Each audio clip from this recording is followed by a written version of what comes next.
hip hop is just rooted in great stories, trying to tell great stories and being creative and making do with less. And I feel like that really resonates like all over the world. There's more people who are having that come up story than people who just came from, a silver spoon, so to speak. So it's super relatable and probably feels accessible to people. That's why there's so many new up and coming rappers, because it's like, okay, all it took was a mic and a beat. Now creativity, making something out of nothing. I think relatability is like name of the game. Yep. Because for humans, like there's 8 billion of us. And of course, United States is getting more and more polarizing. And the political landscape in the US is burning down as we speak, unfortunately. I think a lot of that is attributable to this lack of connections that we feel. Everyone's on social media. Everything is about sweeping left, sweeping right. But how often do you get to have these in-person, one-on-one conversations for hours? Yep. Very rare.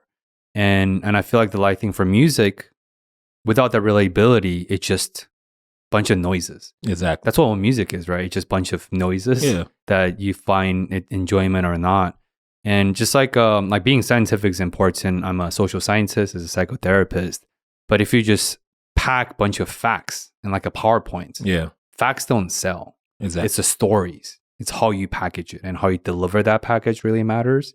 And that's what I hear from what you just said. Yeah, I agree. Definitely the delivery and the person. Like, two people can be telling the same story or have the same message, but if, the one person is more likable, or it depends on the audience too. Like, if the audience sees themselves in one person over another, I think they're going to go with the person they relate to or see themselves in.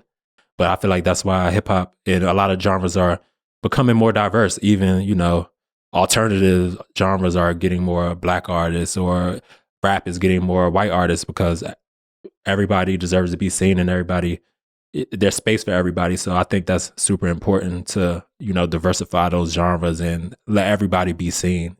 Yeah, it's what we talked about, diversity of thoughts, before we hopped on recording, right? I have a personal curiosity, mumble rap. Mm-hmm. So as a hip hop rap enthusiast who generally enjoys and appreciates music for the storytelling components, in addition to compositions and things like that, what is your honest, unedited view about mumble rap? And I'll leave it at that. Anything that gets pushed back or gets, becomes polarizing, I think that's going to be the catapult to the next big thing. Like, Future is a great example of that. I love Future. He's one of my favorite artists, and he's become one of the biggest artists in hip hop, period.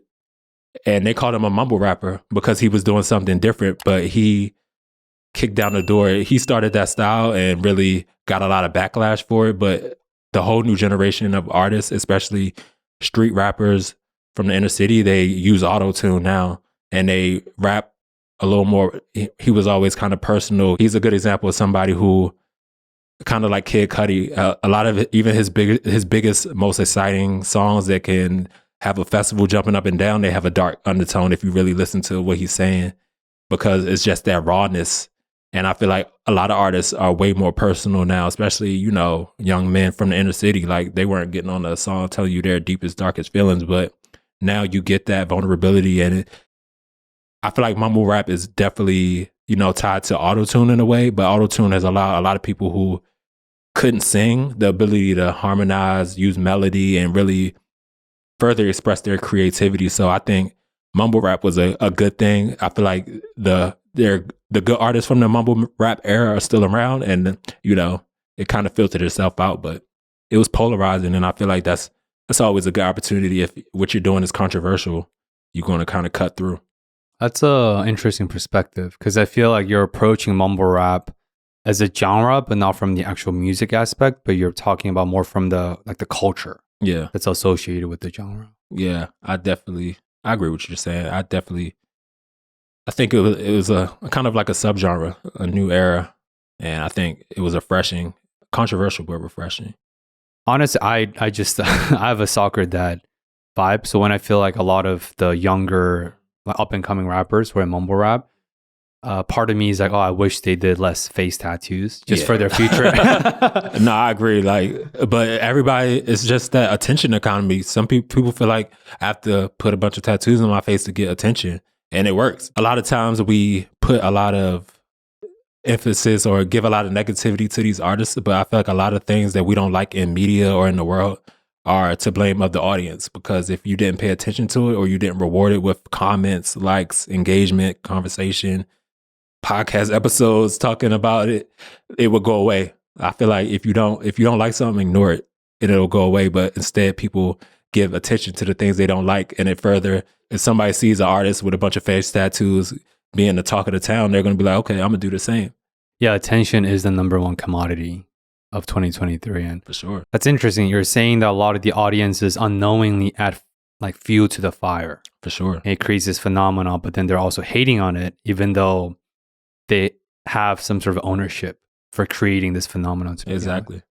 That's the biggest thing. Like, you as the audience have to be intentional about what you engage in and what you don't. Like, if you don't, a lot of times we find ourselves hate watching something, hate commenting on it. But at the end of the day, a lot of these corporations or businesses, like, they don't care if it was a hate view or not. Like, to them, okay, this is working, keep doing it, you know? I feel like we have to just be intentional about the things that we consume, the things that we talk about, the things that we comment on, and put your energy. A lot of times people don't put their energy towards things that they like. And I think that's definitely something that's important. Give positive comments.